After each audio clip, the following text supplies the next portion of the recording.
तुम्ही शरद पवारची भेट घेतली? आज आमच्या तालुक्यामध्ये कैलासवासी विलाससर तांबे, कैलासवासी जांभरशेठ तांबे, कैलासवासी लतनानी तांबे ज्यांचं या तालुक्याच्या जडणघडणीमध्ये आणि शिक्षण क्षेत्रात मोलाचं मोठं योगदान आहे, असे महामानव व्यक्तींचं अर्धा आकृती पुतळा याचं अनावरण होतं. आणि त्या अनावरणासाठी मला विशाल तांबेंनी, अनिल शेठ तांबेंनी इथं मला आमंत्रित केलं. हा कुठला कार्यक्रम राजकीय नसून ज्यांनी आपल्या तालुक्यासाठी मोठे योगदान दिले अशांच्या प्रति अभिवादन व्यक्त करणं, अशांच्या विचार पुढच्या पिढींपर्यंत पोचणं याच्याकरता होता. म्हणून याच्यामध्ये कुठल्याही राजकीय अर्थ काढण्याचं आवश्यकता नाही. त्याचबरोबर कृषी विज्ञान केंद्रामध्ये कृषी विज्ञान केंद्राने जे जे आजपर्यंत आपल्या तालुक्यात केलं आहे, भविष्यातले प्रोजेक्ट जे करणार आहेत त्याचं प्रेझेंटेशन होतं. त्याचे प्रमुख अनिल तात्या मेहर यांनी मला तिथं आमंत्रित केलं होतं ॲज अ आमदार म्हणून. आणि म्हणून तिथं पवारसाहेब असतील, खासदार साहेब असेल, मी ॲज अ आमदार म्हणून आम्ही ते एकत्रित प्रेझेंटेशन पाहिलं. काही न्यूज चॅनलनी अतुल बेनके शरद पवारांच्या भेटीला गेले आणि शरद पवारांनी भेट नाकारली आणि म्हणून ते तसेच बाहेर आले. हे याच्यात काही तथ्य नाही. याच्यात कुठलाही कुणीही कृपया करून राजकीय अर्थ काढण्याचं आवश्यकता नाही. या तालुक्यातला हा एक आगळावेगळा कार्यक्रम आहे. त्यासाठी मीच नाही तर सर्वच पक्षाचे लोक, सर्वच पक्षाचे नेते मंडळी तिथे उपस्थित होते. तुम्ही भाषणात आता म्हटलात की शरद पवारांचे विचार पुढच्या काळात पुढे घेऊन जाणार. काय कसं आहे, तुम्ही अजित पवार गटात आहात आणि पवार साहेबांचे अजित दादा पण तेच म्हणतात की फुले शाहू आंबेडकरांचा जो विचार आहे, जो महात्मा ज्योतिबा फुले आणि सावित्रीबाई फुलेंनी त्यांची 4थी शाळा आमच्या उत्तूरच्या भूमीमध्ये चालू केली. सत्यशोधकाचा विचार जो महात्मा फुलेंनी रुजवला, जो मोठा केला, हा फुले शाहू आंबेडकरांचा विचार आहे. हा विचार घेऊनच राष्ट्रवादी काँग्रेस पक्ष पुढे जात आहेत. दादाही पुढे जात आहे, मी पुढे जात आहे. आणि त्या विचाराच्या आधारेच आजपर्यंत यशवंतराव चव्हाण साहेब, वसंतदादा पाटील, शरद पवार साहेब हे गेलेले आहेत. आणि त्या विचाराच्या आधारेच आम्ही पुढे जाणार आहे याचा उल्लेख मी तिथे केलेला आहे. जर पवार साहेबांच्या विचाराने पुढे जाणार आहात तर सत्तांतरणाची ही राजकारण का घडले गेले ते मला माहीत नाही. मी त्याच्यातला एक छोटा माणूस आहे. मला माझ्या तालुक्यातले कामं करायची, तालुक्याच्या लोकांची सेवा करायची, अनेक गोष्टी आहेत. मी जर निर्णय घेतला नसता तर माझ्या तालुक्याच्या दृष्टिकोनातून ते खूप हानिकारक झालं असतं. मी प्रथमतः तालुक्याची काळजी घेतलेली आहे आणि हे लोकांना माहीत आहे. आणि लोकांचं प्रेम जरी पवारसाहेबांच्या प्रती असलं तरी माझी लढाई ही शरद पवारांच्या विरुद्ध नाही आहे. लोकांची सेवा करण्यामध्ये आजपर्यंत बेनके परिवाराने त्यांचं आयुष्य घालवलं आहे. मीही ते करतो आहे आणि लोकांचा प्रतिसाद हा माझ्या प्रती नेहमी असणार आहे. हे वरच्या राजकारण आहे, त्याच्यामध्ये मला काही पडायचं नाही. लोकसभेला अमोल कोल्हेंच्या विरोधामध्ये प्रचार केल्यामुळे अमोल कोल्हे राष्ट्रवादीत शरद पवारांबरोबर घेण्यास तुम्हाला इच्छुक नसल्याच्या एजंडमध्ये चर्चा आहे. त्याच्याबद्दल मला काही माहीत नाही. तुम्ही विकासासाठी शरद पवारांसोबत आहात, तुमचा केव्हा प्रवेश होणार आहे? अजित पवारांसमोर. तुम्ही अशी बोलत की त्यांचे विचार घेऊन तुम्हाला पुढे जायचं आहे, तर तुमचा प्रवेश कधी असणार आहे शरद पवारांमध्ये? नाही नाही, असं विधानसभेच्या अगोदर असणार आहे. प्रवेश बिवेश असं काही नाही आहे. तुम्ही मीडियावाले माझे सगळे मित्र आहात, कृपया करून याच्यातून वेगळा कुणीही अर्थ अनर्थ काढू नये. एक काहीतरी पकडायचं आणि त्याच्यातून हे करायचं. मी राष्ट्रवादी काँग्रेस पक्षामध्ये आणि पुढं आहे. भावनिक कसं आहे, निवडणुकीच्या वेळेस तो विषय असतो. उद्धव ठाकरेंनी पवारसाहेबांवर टीका केली नाही का? पवारसाहेबांनी उद्धव ठाकरे केली नाही का? आता ते मोठे लोक आहेत, मी ते बोलणार नाही. निवडणुकीमध्ये ते राजकारण, त्याचे भाषणं ते वेगळे असतात. आता लोकांनी अमोल कोल्हेंना निवडून दिले ना, मग अमोल कोल्हेंना बरोबर घेऊन जर विकासाच्या दृष्टिकोनातून जर पुढं जायचं असेल तर ॲज अ आमदार म्हणून खासदार आमदार पवार साहेबांकडे येणार आहात. मी काय म्हणतो ते ऐका. या विभागाचे खासदार कोण निवडून आले? कोण आले तुम्हाला माहीत नाही? कोण आले निवडून?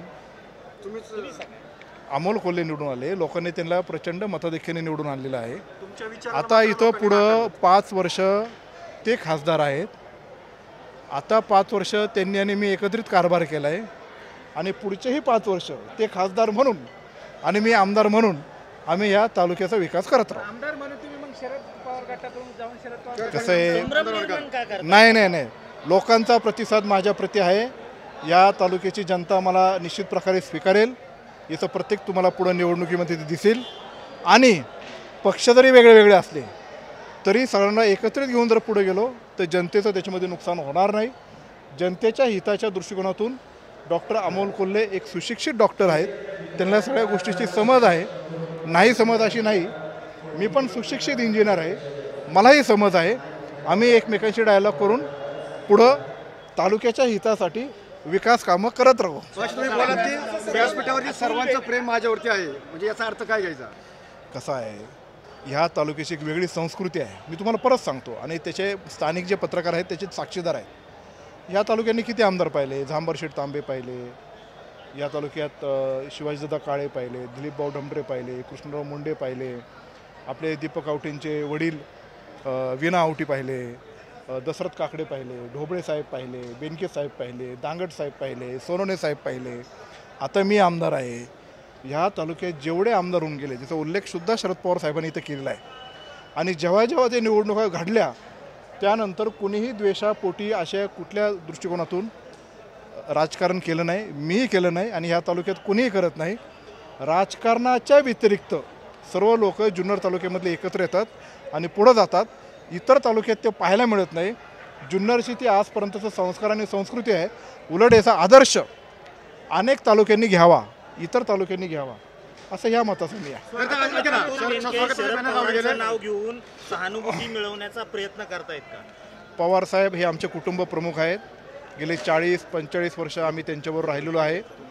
पवार साहेब असतील, सुप्रियाताई असतील, अजितदादा असतील, हे आमचं कौटुंबिक नातं आहे. ह्या जुन्नर तालुक्याचा सर्वांगीण विकास आदरणीय पवार साहेब, आदरणीय अजितदादा, आदरणीय वळसे पाटील साहेब, आदरणीय आपले वल्लभशेठ बेनके यांनी केलेला आहे. आणि पुढं जात असताना जेव्हा राजकारणामध्ये अशा काही गोष्टी घडतात तेव्हा माझी पहिली प्रेस पण तुम्ही आठवा. मला हा निर्णय घेणं खूप अवघड होतं, कारण मी त्या कुटुंबातला होतो. माझं काय नातं पवारसाहेबांबरोबर, अजितदादांबरोबर कार्यकर्त्याचं, नेत्याचं नाही आहे, आमदार आणि नेत्यांचं नाही आहे, राष्ट्रवादी काँग्रेस पक्ष म्हणून नाही आहे. मी त्यांच्या कुटुंबातला आहे.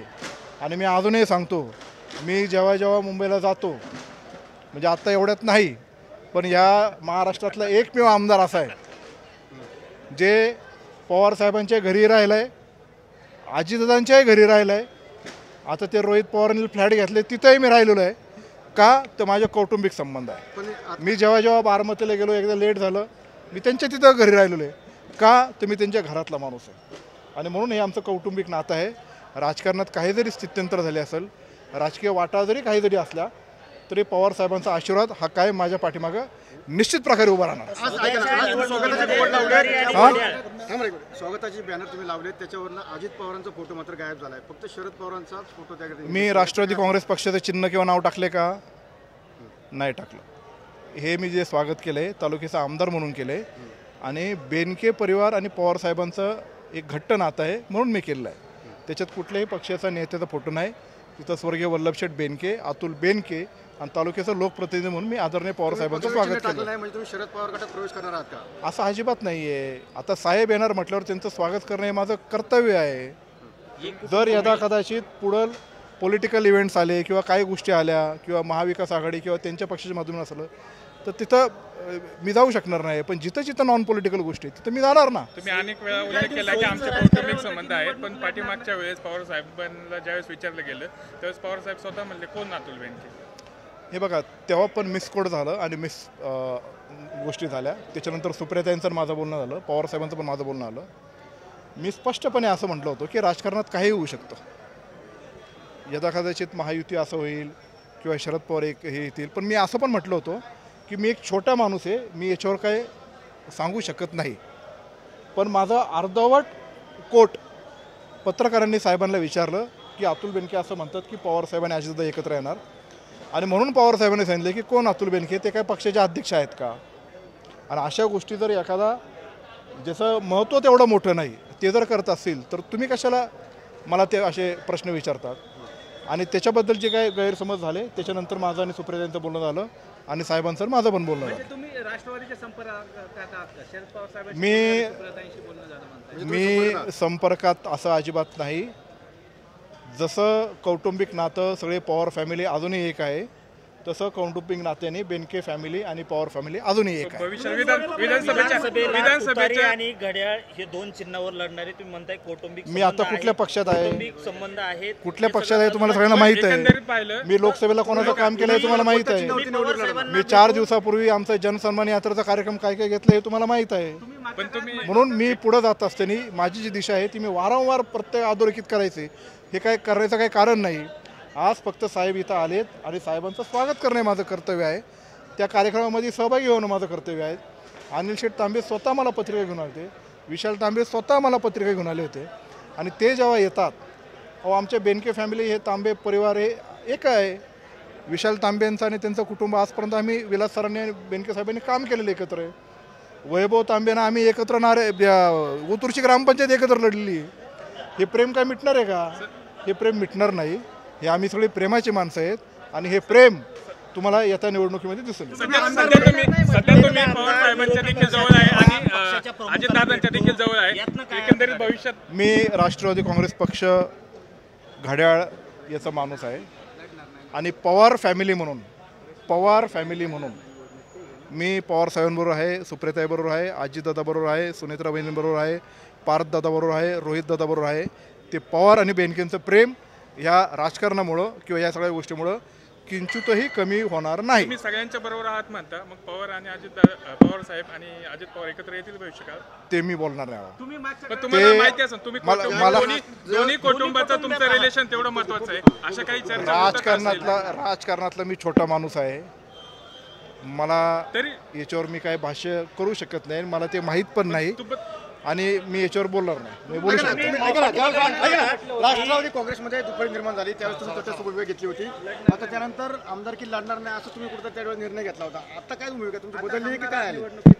कसं आहे, ह्या घटना जेव्हा त्या घडल्या तेव्हा महाराष्ट्रातला पहिला आमदार आहे रायचंदला माहीत आहे की मी पार्टी मिटिंग घेतली आणि पार्टी मिटिंगमध्ये क्लिअर कट दुफळी तयार झाली आणि ती दुफळी तयार झाल्यानंतर वरती जर अशी स्थित्यंतर झाली असेल आणि आपल्या तालुक्यात जर असं घडत असेल हे योग्य नाही असं मला वाटलं. म्हणून मी तटस्थ राहिलो आणि सर्व राष्ट्रवादी काँग्रेस पक्ष एक संघ ठेवण्याचा मी त्यावेळेस प्रयत्न केला होता.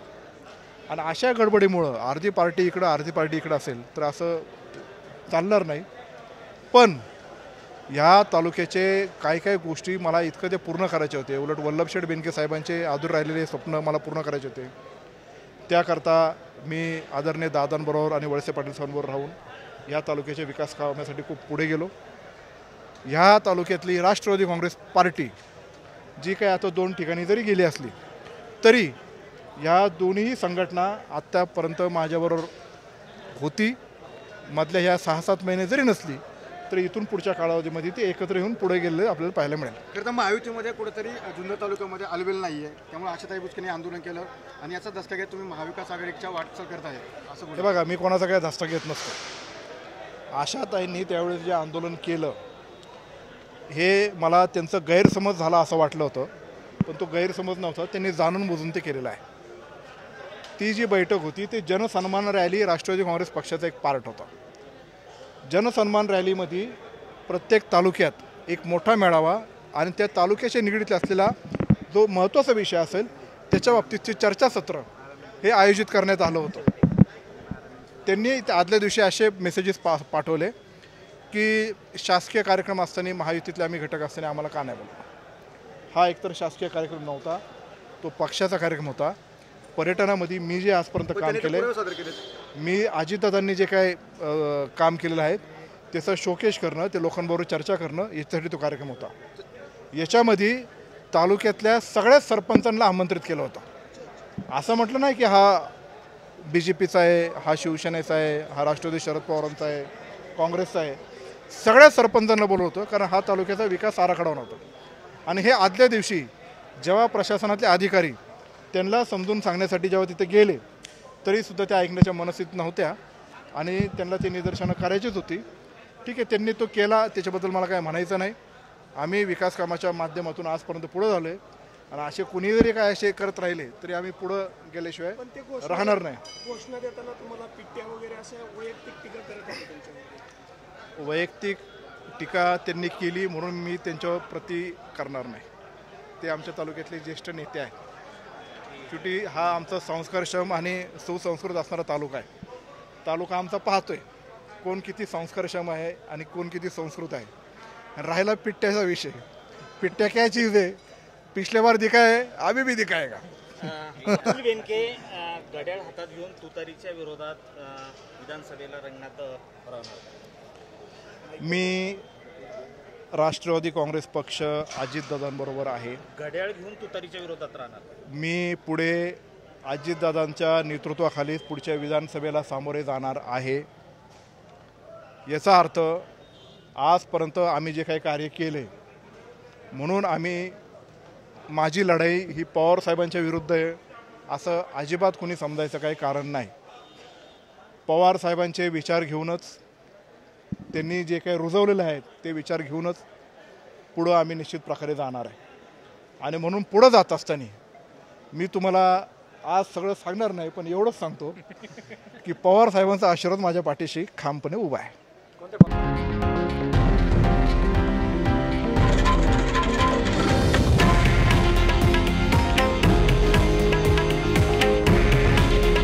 हे आहे देशातील नंबर 1 न्यूज नेटवर्क आणि आपण पाहत आहात TV9 मराठी.